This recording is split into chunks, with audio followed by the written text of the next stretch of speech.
Today is October 19th. It's about 8:30 in the morning, and I'm heading over to Daytona because today is the start of Biketoberfest. So come on, we'll take a ride.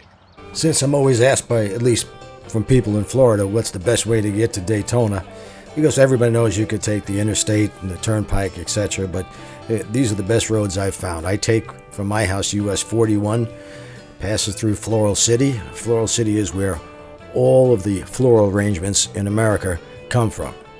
Okay, I made that up.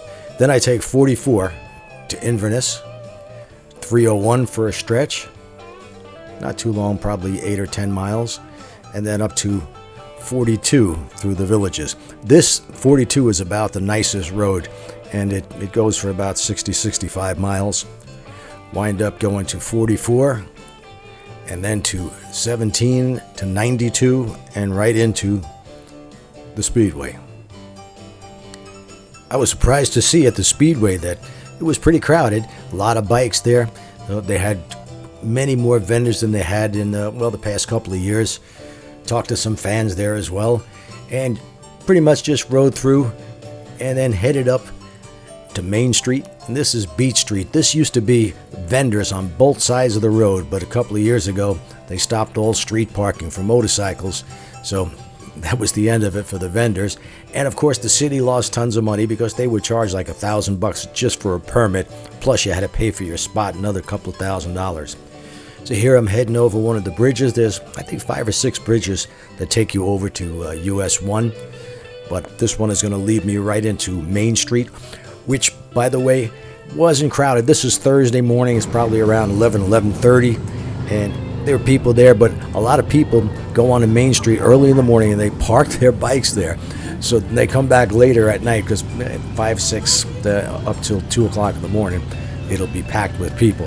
But they want to make sure they get a good parking space, so they park their bikes along the street here for most of the day.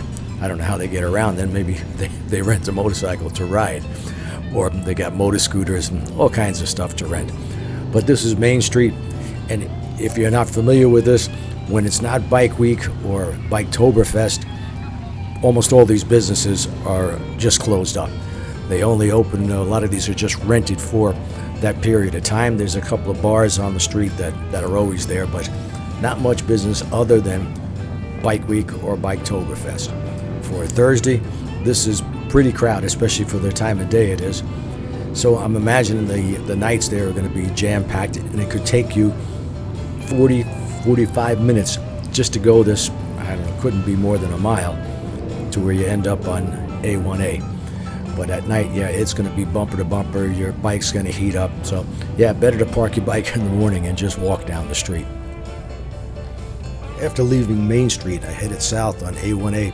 I wanted to see if a lot of the hotels and stuff were, if they had repaired the damage. This is the Holiday Shores Motel where my wife and I got married 29 years ago, right on this deck that's now pretty much destroyed. Most of the hotels and motels, they had fixed whatever problems they had during those 2 hurricanes, but I guess maybe some of them aren't insured. It's very sad, because I'd loved staying at this place, stayed there many times. Then I head back up over the bridge. This is a different bridge than the one I came over. Like I said, there's 4 or 5 of them, and I decided to head up Ridgewood Avenue. And Ridgewood Avenue, also known as US 1, there's a couple of bars on here that still get a lot of traffic, but for the most part, a few years ago, again, they banned all motorcycle parking, because this used to be vendors for 8 or 9 miles, just packed with people, motorcycles parked on the side of the road. And of course, people in the area complained about it, so that was the end of that. Here I'm at Destination Daytona, which, if you don't know, has been now, it used to be Ross Meyer's Destination Daytona, and now one of the big car conglomerates took over. But they got the vast majority of vendors for Biketoberfest and Bike Week are right in this area. They got a lot of property, there's a lot of room, and just about anything you could think of, you could purchase here at Destination Daytona. Vance and Hines and all the major exhaust companies, lighting, I mean, whatever you could think of, they got it here. From leather jackets, clothing, all kinds of motorcycle accessories. And it is, like I said, the best place to go. If you're looking for something in particular, this is the place you're going to find it.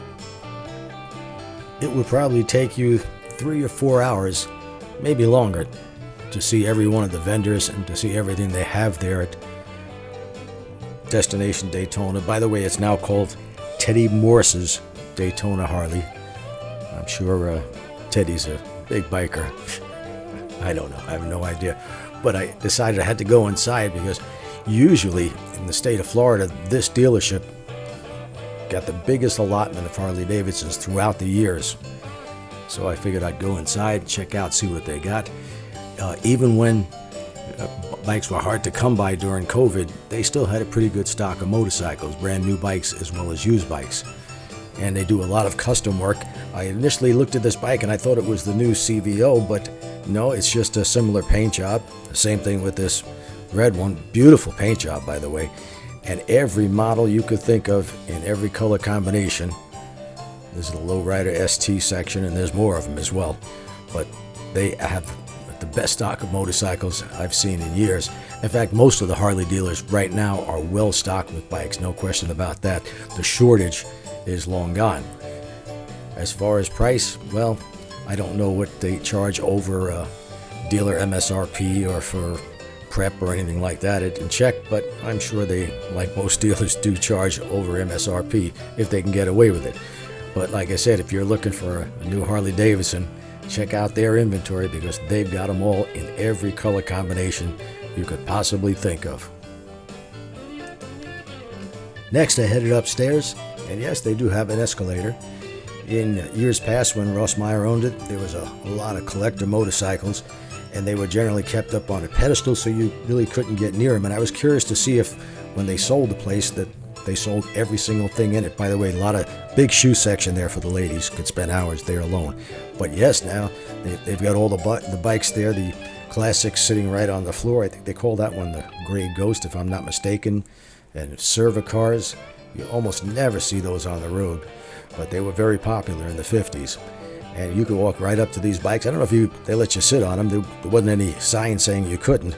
But, yep, all the collector bikes right now on the floor. And there are some that, like 95 anniversary editions. And I think they had every anniversary edition motorcycle that Harley's made up here on the floor. And a couple of bikes that, well, you just wouldn't see just about anywhere else. I'm going to show you that one now. This is the Elvis edition of the Heritage. Here it is. They made, I think, about 20 or 30 of these when Ross Meyer had the place, and it was a recreation of a motorcycle you saw Elvis sitting on in, I think, 1957 or thereabouts. And they auctioned some off. You could win them and some other type of things that they had going. And I think at the time they were like $23,000, which is back in 2007 when they made these. That was a lot of money, but not too many of these you're going to find going up and down the main street. But it is an excellent recreation of the motorcycle. If you see a photo of Elvis sitting on the bike, it looks just about exactly like that. In fact, rumor had it that they were going to do this to the Icon models. Back out into the parking lot, started heading up this way. If you go all the way up here, you get to J&P Cycles, and there's a big area of parking for motorcycles up in the back there, and they give you a ride to this area and back, as a matter of fact, because it's probably over a mile. But I had to stop at the bike wash. Yeah, I didn't need my bike wash, but you could pick up some tips from these ladies. You just never know. So I did a little bit of video filming here, and then I thought better of it and moved along. This pinstriper does a great job. Just phenomenal work. You better get there early and get an appointment because he's always got bikes lined up, and it's going to be a long wait before you get your bike done. But he does a beautiful job. He's got all kinds of designs, so you owe it to yourself to check it out. This is a way of individualizing your motorcycle without destroying the handling of it with a giant front wheel or with ape hangers that you can't even reach. I saw one guy, he was about 5 foot tall. He had to stand on the seat to reach his ape hangers. But that's it for now, folks. Hope you enjoyed this. Please subscribe, give me a thumbs up, and I'll see you next time.